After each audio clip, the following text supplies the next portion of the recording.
Hello everyone, welcome back to the channel. Question number 8, exercise 12.1 from a hollow solid cylinder. இங்க solid cylinder னு கொடுத்திருக்காங்க. ஓகேவா? அப்போ solid cylinder whose height is 2.4 and diameter is 1 cm. First நான் அந்த cylinder draw பண்ணிக்கிறேன். இது வந்து solid cylinder. அப்போ வந்து இந்த bottom present ஆயிருக்கு.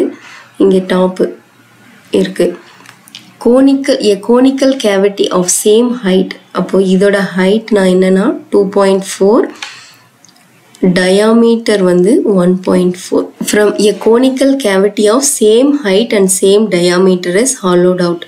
அப்போ same height, same diameter of இது வந்து நம்ம வேற கலர்ல draw பண்ணிக்கலாம். அப்போ same diameterனா இதுதான். இந்த same diameter, same heightல வந்து ஒரு conical cavity.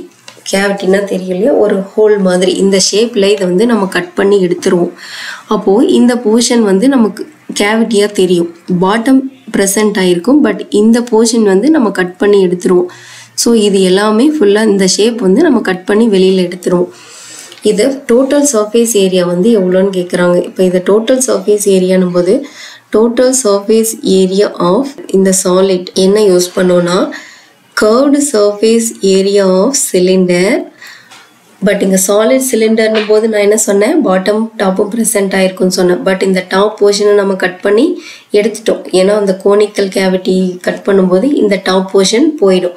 பட் இந்த பாட்டம் போர்ஷன் வந்து ப்ரெசென்ட் ஆகிருக்கும். அப்போ இந்த பாட்டம் போர்ஷன் வந்து என்ன ஷேப்பில் இருக்கும், சர்க்கிள் ஷேப்பில் இருக்கும். ஸோ அப்போது ஏரியா ஆஃப் சர்க்கிள் ப்ளஸ் நம்ம ஆட் பண்ணிட்டோம், இந்த சிலிண்டரோட பாட்டமை நம்ம ஆட் பண்ணிட்டோம், plus curved surface area of cone. ஏன்னா கோனிக்கல் கேவிட்டி அந்த ஷேப்பை நம்ம கட் பண்ணி எடுத்துட்டாலும் பட் அந்த உள்ளே வந்து அந்த ஷேப் ப்ரெசென்ட் ஆகிருக்கும். அந்த ஷேப் வந்து நமக்கு விசிபிளாக இருக்கும் இல்லையா. இப்போ நீங்கள் ஒரு கோன் ஷேப்பில் கட் பண்ணி எடுத்துகிட்டு, ஒரு ஹுட்டே இருக்குது, அந்த ஹுட்டில் ஒரு கோன் ஷேப்பில் கட் பண்ணி எடுத்துகிட்டு அதுக்குள்ளே நம்ம எட்டி பார்த்தோம்னா நமக்கு அந்த ஷேப் தெரியும் இல்லையா. அப்போது அது ப்ரெசென்ட் ஆகிருக்கும், நமக்கு விசிபிள். ஸோ அதனால அதை ஆட் பண்ணணும். Curved surface area of cylinder வந்து 2πRh plus area of circle πr². Curved surface area of cone வந்து π. இது மூணுத்துலேயும் πr காமனாக இருக்கா, நம்ம πr வெளியில் எடுத்துக்கலாம். ஸோ πr வெளியில் எடுத்துட்டா இங்கே 2h ப்ளஸ் இங்கே r இருக்கும், இங்கே l இருக்கும். பைக்கு 22/7 சப்ஸ்டியூட் பண்ணிக்கலாம். ரேடியஸ் அப்போது இதோட டயாமீட்டர் 1.4, அப்போது ரேடியஸ் 1.4/2, அப்போது 0.7 நமக்கு கிடைக்கும். 0.7 ரேடியஸ். அதே மாதிரி இங்கே ஸ்லாண்ட் ஹைட் எல் தேவைப்படுது. ஸ்லாண்ட் ஹைட் எல்லுக்கு ஃபார்முலா நமக்கு r² ப்ளஸ் h². இங்கே ரேடியஸ் வந்து 0.7 square plus height 2.4. 0.49 plus 2.4 square 5.76. இப்போ இதை ஆட் பண்ணால் நமக்கு 6.25, ஸ்கொயர் ரூட்குள்ளே 6.25 கிடைக்குது. அப்போ ஸ்கொயர் ரூட்டுக்கு வெளியில் எடுக்கும்போது 2.5. So equal to pi 22/7 into r 0.7 2 into h 2.4 plus r 0.7 plus l already find பண்ணிட்டோம் 2.5. இப்போ இதை நம்ம கட் பண்ணிக்கலாம். 7ம் 0.7யும் கட் பண்ணும்போது நமக்கு 0.1 கிடைக்கும். 0.1 into 22 2.2. இப்போ இது ரெண்டையும் மல்டிப்ளை பண்ணிக்கலாம். 2 into 2.4 2 4s are 8, 4.8 plus 0.7 plus 2.5. இது ரெண்டையும் இது மூணு ஆட் பண்ணிக்கலாம். 4.8 0.7 2.5. so 7 plus 8 plus 5 20, 0 remaining 2, 4 plus 2 6, 6 plus 2 8. so 2.2 into 8. so 2.2 into 8 multiply பண்ணிக்கலாம். 22 into 8, 2 8s are 16, remaining 1, 2 8s are 16, 17, ஒரு 1 decimal point தள்ளி புள்ளி வச்சுக்கிட்டா 17.6 cm².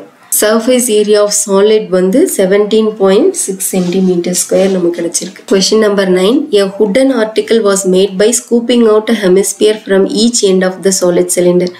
இங்கே வந்து ஒரு wooden article இருக்குது. இந்த wooden article எப்படி கிரியேட் பண்ணியிருக்காங்கன்னா, ரெண்டு சைடும் வந்து ஒரு ஹெமிஸ்பியர் வந்து ஸ்கூப் பண்ணி எடுத்துட்டாங்க, வெளியில் எடுத்திருக்கோம்.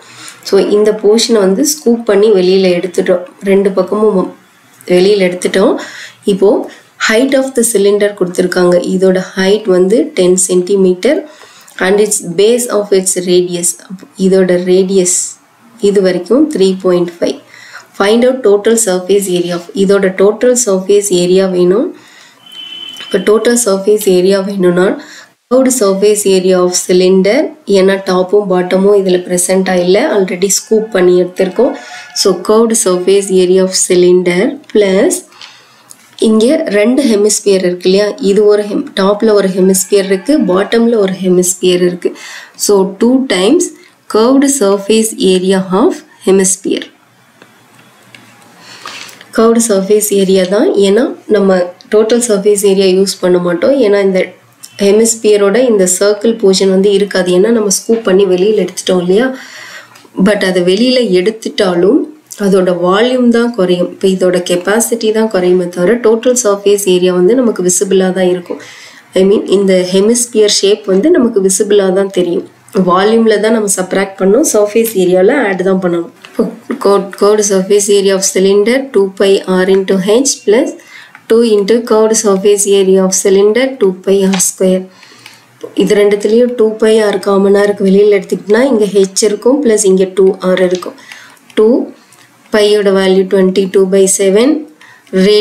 ரேடியஸ் ஆஃப் த சிலிண்டர் வந்து ஆல்ரெடி கொடுத்துருக்காங்க 3.5.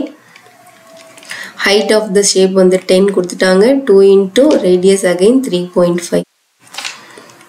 So 2 into 22 44. So 7 and 35 cut பண்ணா 5 7s are 35. 0.5 into 0.5. 2 into 35. So 2 times multiply பண்ணிக்கலாம். 2 into 35. 2 5s are 10. Remaining 1. 2 3s are 6. 7. 7.0. So இப்போ 10 plus 7. 44 into 0.5. இங்கே 17 இருக்கு. இதை multiply பண்ணிக்கலாம் நம்ம. 44 into 0.5 22. 22 into 17. 22 into 17 multiply பண்ணும்போது நமக்கு 374 centimeter square தான் total surface area of a wooden article.